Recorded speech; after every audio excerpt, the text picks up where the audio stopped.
Hello दोस्तों, स्वागत है आपका आपके अपने चैनल मार्केट सपोर्ट में। दोस्तों, आज की इस वीडियो में हम डिस्कस करने वाले हैं बजाज हाउसिंग फाइनेंस के शेयर के बारे में।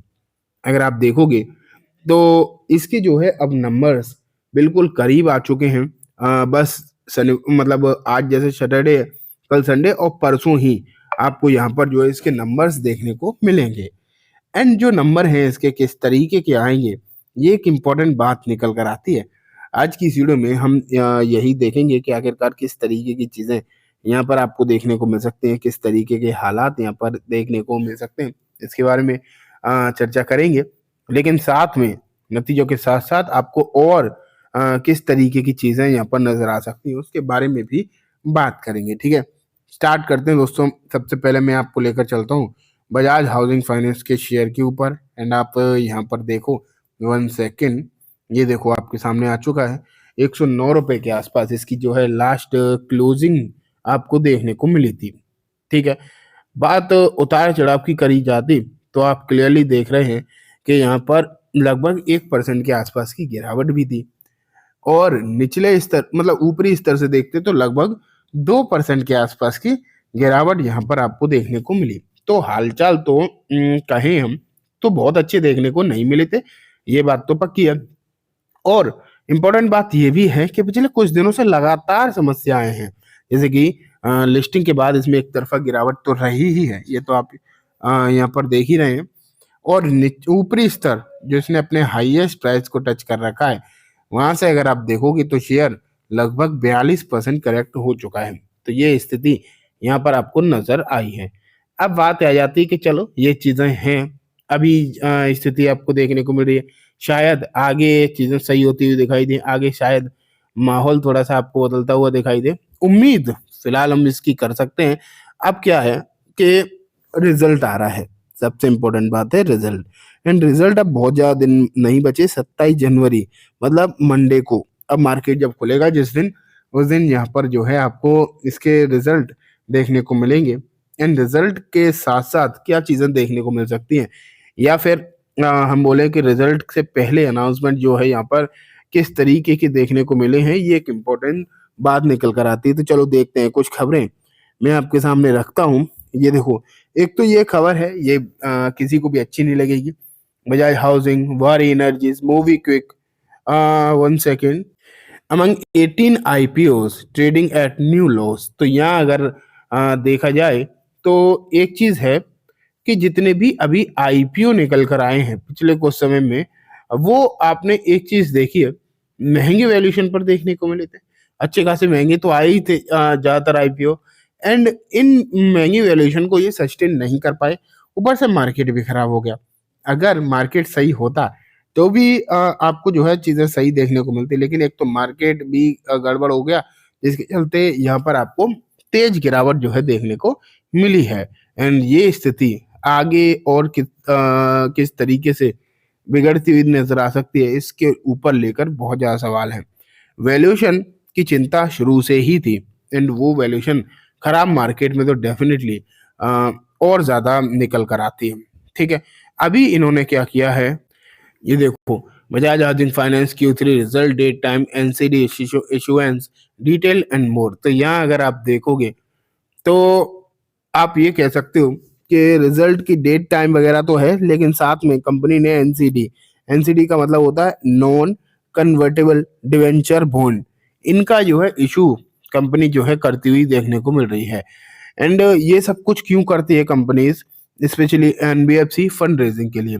कंपनीज को फंड तो चाहिए ही ना। एनबीएफसी का काम बेसिकली क्या ही है, यही तो काम है कि मार्केट से पैसा उठाओ, चाहे वो किसी भी तरीके से उठाओ, मार्केट से पैसा उठाओ एंड दूसरी कंपनीज को या फिर दूसरे बिजनेसेस को पैसा दो। तो वही अगर देखा जाए तो वही आपको यहाँ पर जो है देखने को मिलती हुई चीजें दिखाई दे रही हैं। अब बात निकल कर आती है कि ये इसके लिए किस तरीके से पॉजिटिव खबर हो सकती है या फिर कितनी पॉजिटिव हो सकती है। देखो, मैं आपको बताऊं, इस खबर को लेकर बहुत सारी बातें तो निकल कर आएंगी, लेकिन ये मानो अब ये बस पार्ट ऑफ बिजनेस है, ठीक है? ये सब चीजें जो हैं बस पार्ट ऑफ बिजनेस हैं, इससे कोई बहुत ज्यादा फर्क नहीं पड़ेगा। शेयर पर तो स्पेशली कोई फर्क नहीं पड़ेगा। पिछली बार 26% की ग्रोथ कंपनी ने दिखाई थी पिछले क्वार्टर के रिजल्ट में। एंड अच्छी नंबर्स के बाद भी आपने जो है यहाँ पर देखा था कि कोई बहुत अच्छी सिचुएशन तेजी के रूप में तो हमें नजर आई नहीं थी, ये तो हमने सबने देखा था। अब बात ये निकल कर आती है कि पिछली बार नंबर तेज हो मतलब अच्छे नंबर होने के बावजूद भी कोई खास तेजी दिखाई दी नहीं, तो क्या इस बार नंबर बहुत अच्छे आएंगे? ये भी एक सवाल निकल कर आता है। एक तो चीजें सही होने के लिए बस यही है कि नंबर आए बहुत ज्यादा अच्छे, तो उसकी कितनी उम्मीद है, ये डेफिनेटली एक सोचने वाली बात है। हाँ, कंपनी बड़ी है, ठीक है, सब कुछ अच्छा है, लेकिन अगर आप आज के समय पर अगर आप किसी भी एनालिस्ट को देखोगे तो वो कोई भी इसे अभी जो है खरीदारी के लिए नहीं बोलेगा। जो इसकी इश्यू प्राइस रखी गई थी ना 70 रुपए, ठीक है, वो भी अगर आपने देखा होता, वो भी इसके लिए महंगी प्राइस ही थी। 70 रुपए की प्राइस भी इसके लिए जो है महंगी ही थी, जिस भाव पर इसका आईपीओ आया। अब बात उससे बहुत ज्यादा ऊपर है, तो शेयर की जो वैल्यूएशन है वो इसकी मीडियम या फिर मैं बोलूँ इस इंडस्ट्री के एवरेज पी रेशियो से डबल है, तो महंगी तो दिखाई दे रही है अच्छी खासी। तो नंबर अगर बहुत ज्यादा तोड़ फोड़ आए, बहुत शानदार आ जाए, 100% का ग्रोथ, 50% का ग्रोथ, तो भले ही कुछ चीजें जो है सही होती हुई दिखाई दे सकती हैं, अदरवाइज मुझे अभी कोई खास उम्मीद यहाँ पर नजर नहीं आ रही। ठीक है, तो चलो, ये बात हो गई दोस्तों बजाज हाउसिंग के बारे में। अब मैं आपको नेक्स्ट शेयर दिखाता हूँ, एंड इसका नाम है दोस्तों आईजीएल, मतलब इंद्रप्रस्थ गैस लिमिटेड। अगर यहाँ देखो आप आईजीएल को, तो ये काउंटर जो है लास्ट ट्रेडिंग सेशन पर लगभग 2.5% के आसपास की गिरावट यहाँ भी नजर आई थी। ऊपरी स्तर से 3% के आसपास करेक्टेड था। लेकिन मैं ये दिखा रहा हूँ आपको क्योंकि ये देने वाला है बोनस। बोनस का रेशियो अगर आप देखोगे 1:1 आपको नजर आएगा। एंड दोस्तों इसकी जो एक्स डेट है वो है 31 जनवरी 2025। ठीक है, तो ये बात हो गई दोस्तों एक ऐसे शेयर के बारे में जो आपको आने वाले दिनों में दिखाएगा एक अच्छा खासा बोनस।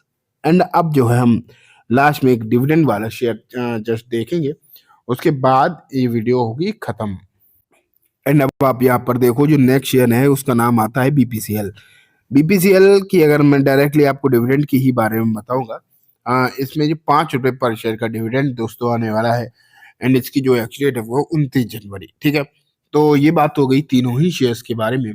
उम्मीद है आपको सब कुछ अच्छे से समझ भी आ गया होगा। अब मैं इस वीडियो को यहीं खत्म करूंगा। जाने से पहले बस एक बार बोलना चाहूंगा, वीडियो अच्छी लगी हो तो इसे लाइक करना, चैनल को भी जरूर सब्सक्राइब करना, जाते जाते बेल आइकन दबाना, जिससे कि जब भी मैं कोई वीडियो डालूं आपके पास नोटिफिकेशन सबसे पहले आ जाए। एंड दोस्तों ये वीडियो सिर्फ और सिर्फ एजुकेशन एंड इन्फॉर्मेशन पर्पस है, तो इसे किसी भी तरीके की बाइंग सेलिंग की रिकमेंडेशन के तौर पर बिल्कुल भी ना देखें। Thank you.